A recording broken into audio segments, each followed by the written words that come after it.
Welcome, everybody, to the June meeting of the Alexander Board of Education. Can we have roll? Jay.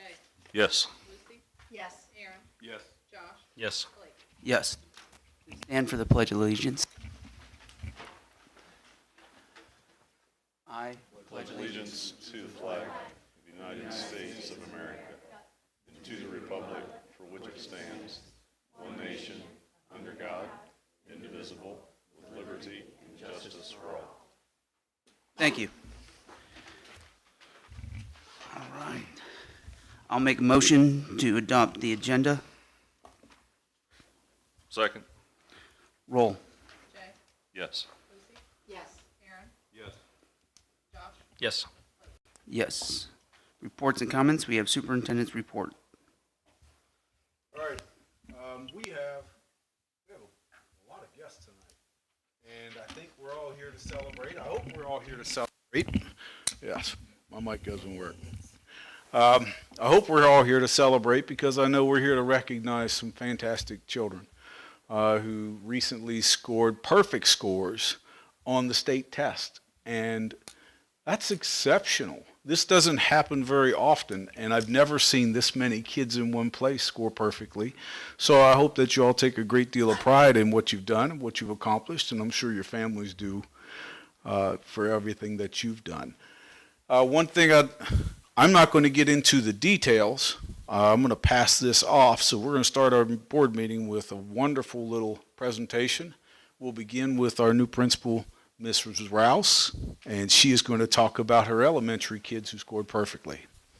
I'm very excited. We had two students in the elementary with perfect scores. And I have to tell you, I didn't even know to go looking for this because I know it happens not very frequently. And so the fact that we have so many students who are being recognized today is just, it's, get a little bit of goosebumps. It's amazing. I found out actually Mr. Cullum, who is our fourth grade math teacher, came to my office one day really, really excited. And if you know Mr. Cullum, he doesn't get super excited. He's pretty chill. And he was like, "You're not going to believe it. I have a kid who had a perfect math score." And I don't know if you guys know anything about math in fourth grade, but it is not math that I had when I was in fourth grade. So I'm pretty impressed. Math is not my strong subject. I'm an ELA person, so very impressed. And then a couple weeks later, I found out from Megan Carr, curriculum director, that we had a second student who had a perfect score in science on the fifth grade proficiency test. And again, not my subject, but I think that that is part of what just makes it that much more wow. A perfect score is something really to be celebrated and to be applauded. I also want to say, aside from exceptional scores, these two students all year long have demonstrated excellent leadership, excellent behavior. It's not just academically that these students are outstanding, but they're outstanding in many ways. They're great representations of the school, and we are incredibly proud of you. So, the first student I want to recognize tonight is Mr. Joshua Gator. He received a perfect score on the fourth grade math assessment. So Joshua, come on up.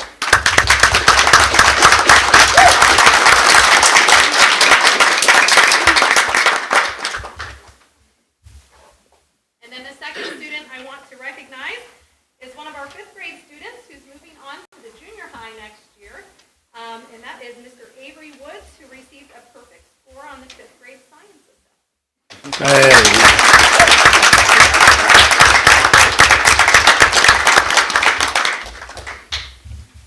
it over to Mr. Rain.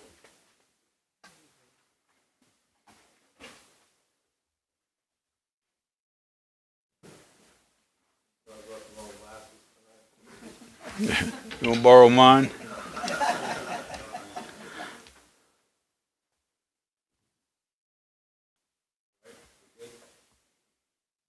I too want to congratulate who have just received perfect scores. On our end of the building, 6 through 12, we had 5 students to be recognized today. As I looked over those 5 over the last couple of days, looked at some of their records and attendance and grades over time, and certainly a correlation between coming to school, turning in all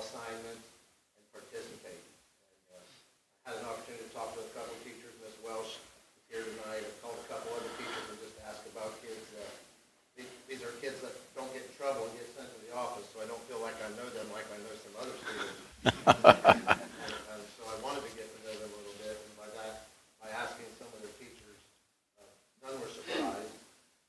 Many had things to say of hardworking and diligent students that just participated in class and were very respectful kids. So parents and community, were very proud. So tonight's just one little way of saying that. So our first student is a 6th grade student. She scored a perfect score in math. Again, I agree with Ms. Rouse. Math is a tough subject, and if you were in 6th grade, then they're probably doing that about 3rd grade now. I taught math many years ago, and certainly the change in that and the demands of that are just incredible. So for a student to do that itself is a feat. This young lady, very confident in herself, and has a sense of humor. So I look forward to getting to know their comment.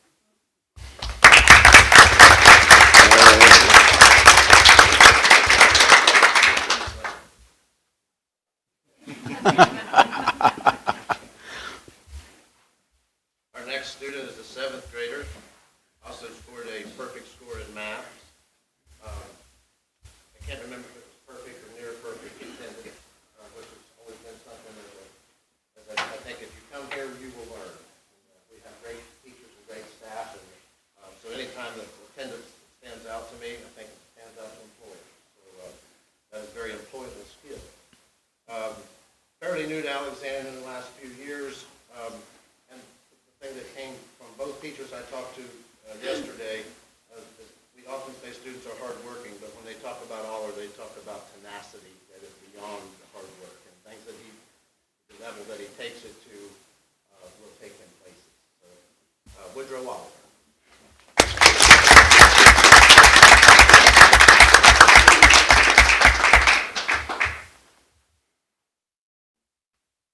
Riley Adfall here tonight. I don't think so. Anybody for him?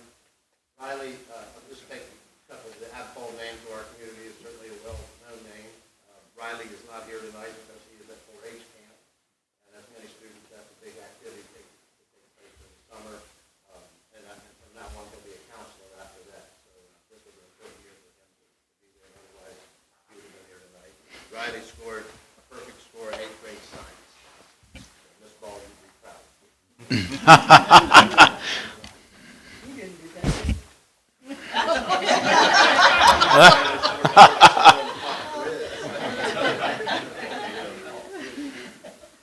That's another story. Our next person here is a 10th grader. Scored a perfect score in American history. You're going to hear about this young man as his time goes through Alexander. Very involved with our quiz bowl, committed to Alexander. When he says he'll do something, he'll do it. It doesn't matter if there's a conflict, he figures out how to do that. He impressed some teachers and coaches with some of the stuff he did this year. He worked with our junior high as the PA guy, and for a high school kid to go down there and go outside and mingle with the junior high kids at that level and represent himself like he does. We're very fortunate, and hopefully Marty has the next couple of years that he's had so far. Marty Augustine.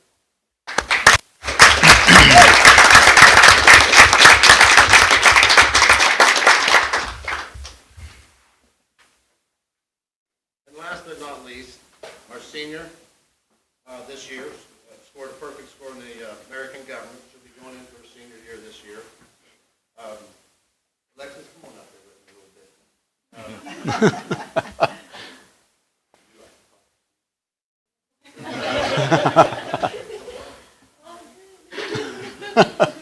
I met Alexis. What grade was that? She won a 4th grade. They had a deal where they put names in to pie somebody in the face. And Alexis' name got drawn, and so did mine. So that was our first meeting. I've never taken another pie in the face, but I'd take anything for her, and I feel like Alexis will most likely, certainly right now, looks like she may very well be our valedictorian coming into these next years. Perfection is what that's her game. When I talk to Mr. Brar, or teachers, they get goosebumps talking about having that's a good class. So I know she excels at volleyball. She's already committed Mid High University. And, oh, by the way, perfect score on the back of it. A lot about Alexis, and just follow her. Just keep track of her. You'll be proud of how she represents.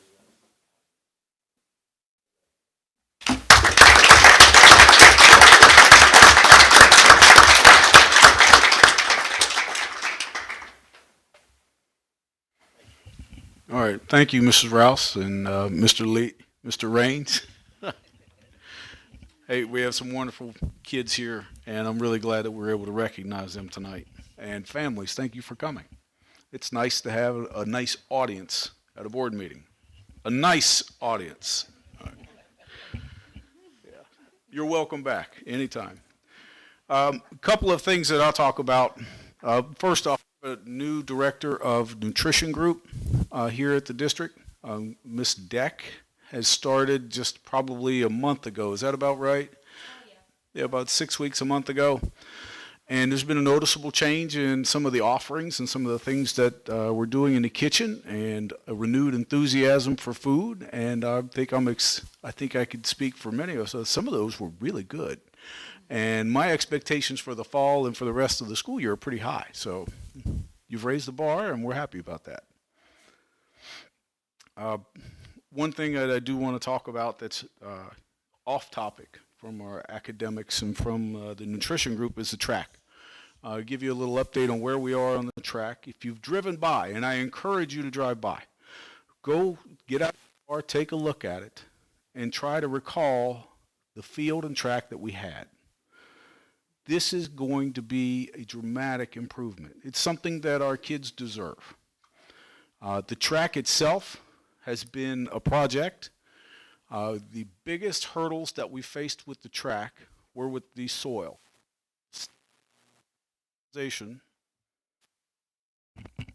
Stabilization of the soil. That was a problem. We had to go through, and we at first thought we were going to have to go about 18 inches deep to stabilize the soil. Well, on the home stretch in front of our home bleachers, they actually had to go 3 feet deep before they found good soil. That's a problem. When they came around the corner near the arc, they stopped digging at 5 feet because they couldn't find good soil. So we had to do something. We're this far into this project, and it needs to be done well. So soil stabilization is what we chose. This was our biggest expense related to the track. This was about a $92,000 expense. And what they did was they went in and they added 6 to 7% of cement to the top 16 inches of soil to essentially create a 16-inch concrete base. If you go down and walk on that track, it is markedly different from what it was. When we first started doing the roll tests and the pressure tests, we had failures all around the track. Right now, you can drive a truck around there and it won't move. So our track surface is going to be flat, it's going to be stable, and it's going to be accurate.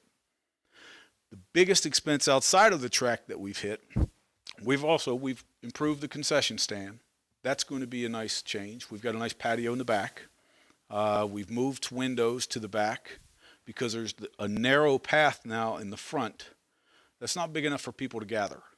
So we've opened up the area behind the concession stand, and we've taken out a wall inside. We'll give our boosters a little more room, and we're going to give them a little more power so that they can do some other things. But the field, once we really got into the track, it became obvious that the playing surface for soccer and football was not going to work. There was a 14 to 18-inch difference between the edge of the field and the track surface. And to try to mitigate that, the first solution was to cut it so that there was a grade about 10 feet out from the surface of the track. And if someone could explain to you that there's going to be a 4% grade, or 3 to 4, in some places 5% grade from the surface of the field to the surface of the track, that doesn't mean a lot to me. I don't know what that looks like. So we had our contractors cut a spot in the field that met the track, and it was a noticeable slant. Our players would have been standing uphill on the sideline.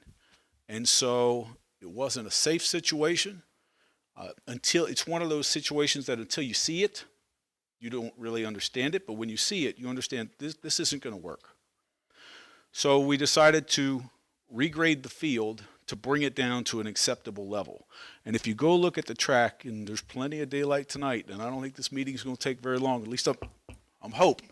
All right, that's up to you. But take a little time and look.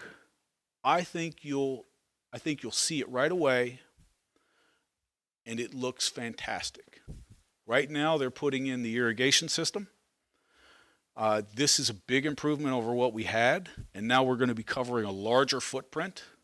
So it is an added expense. The field has been an added expense for all of this.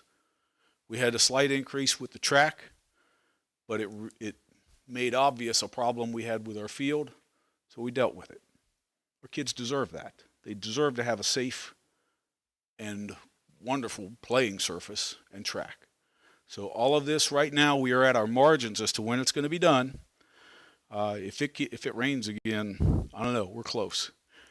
But we're supposed to start putting sod down next week, and that's going to look nice because right now everything's kind of turned up and looks unfinished. But when the sod starts going down, it's really going to start taking shape. So I hope you take some time and go take a look.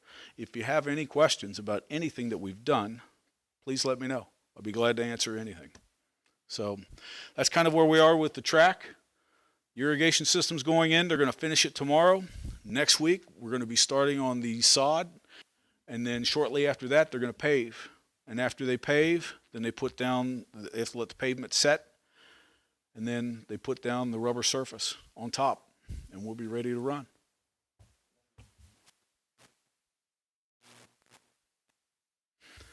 So that's all. Other than some things we're doing this summer, I know I've got some administrators that tied up. We were tied up today and tomorrow, and again next week for 2 full days. We're doing some special safety training.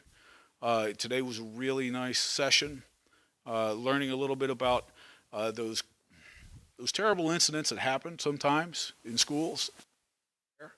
Not everything has to be like a school shooter situation, but you can have events happen at a school that are crisis, that don't relate to shooters. So it's about preparing for those moments and trying to keep them as organized as possible when those situations can really get chaotic.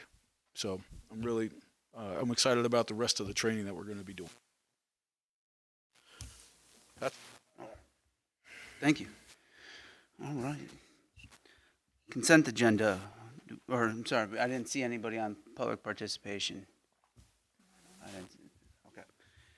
Okay. Consent agenda, any items need to be removed?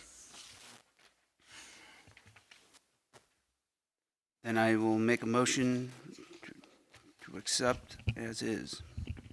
Seconded. Roll. Yes. Yes. Yes. Yes. Yes. Items for board approval. Item 1, it's recommended that the Board of Education employ the following for the 2023-24 school year, pending their meeting all state and local requirements. We have Sarah Carlson, Jacob Carpenter, and Brian Ford. So moved. Are all these positions replacement positions? Yes. Replacement positions. There will be one additional position, but that's a para position that'll be coming, and it's due to changes in a student's needs. But as a note on Mr. Ford accepting the VOAG position, really happy for him. I know he has a great passion for the FFA program, and we're excited to have him back, even though it is a tremendous loss from my point of view as an administrator.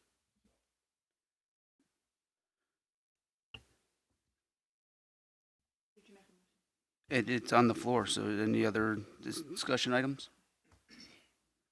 All right, roll. Yes. Yes.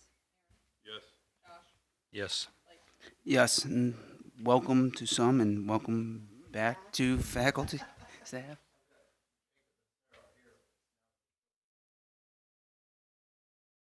Well, we should be done shortly, and I'll gladly rather meet you in person and say hi then. Item 2, it's recommended that the Board of Education approve the enclosed patch and repair proposal from Tremco through the Ohio School Council Meta Corporation Purchasing Program. So moved. Discussion. Roll. Yes. Yes. Yes. Item 3, it's recommended the Board of Education approve the enclosed resolution authorize an increase in the change order for the track project. So moved. Discussion. I'm glad that it is getting done right. I do want to make a note of what we found out yesterday about an additional $50,000 that Ms. Napper was able to find to help out with that increase in price. So I just want to point that out. Thank you for that find. You deserve the credit for that. So, roll. Yes. Yes. Yes. Item 4, it's recommended the Board of Education approve the enclosed resolution determining to proceed with the renewal income tax. So moved. Second. Discussion? I think it speaks for itself. Yeah, just a quick discussion. We're not planning on having a meeting next month, so I think our next scheduled one is August 9th, which is the deadline to have everything to the Board of Elections. We'll put you guys on the spot, we're on track by not having a meeting to meet all the hoops. This reading of it is our second reading. Okay, The rest is some paperwork. okay, fair enough, thank you. Roll. Yes. Yes. Yes. Business initiated by board members. Board reports. I didn't see any public participation, so we will have a special board meeting Wednesday, June 28th. What's that? Before we finish the September board meeting. You want? Okay, yeah, we'll get to that too. But we will have a special board meeting on Wednesday, June 28th, at 5 p.m. And that is for the purpose to approve the appropriations and resources for the fiscal year 23 and 24 and certify those to the county auditor. It's just a procedure that has to be done by June 30th, and the last payout is the 20th, by not being. That's the only thing that will be done at that meeting. That is it. It's purely administrative. We'll come in, open up the meeting, we'll vote, and go home. 2 votes, one for this, one to adjourn. Makes sense. Okay. Our next regular scheduled board meeting will be August 9th at 7 p.m. Any conflicts on that one? Now, the following, I believe, is the 13th of September, which I know Mr. Hampton said he will be out of town. So, and it's suggested that we do it on the 6th or the 20th. Are there any preferences? Either works for me. Works administrative. Doesn't, well, let's get the Do 6th and get Do the it done. 6th. Couple- That yeah. way you have nothing to worry about if we had to reach out for Get Yeah, or if we had something that we had to talk about before the meeting. You're still in touch there. So let's do the 6th. And that's the September meeting. All right. I will gladly make the motion to adjourn. Second. Roll. Yes. Lucy? Yes. Aaron? Yes. Josh? Yes. Yes. Thank you, everybody. Congratulations to those students that are here too.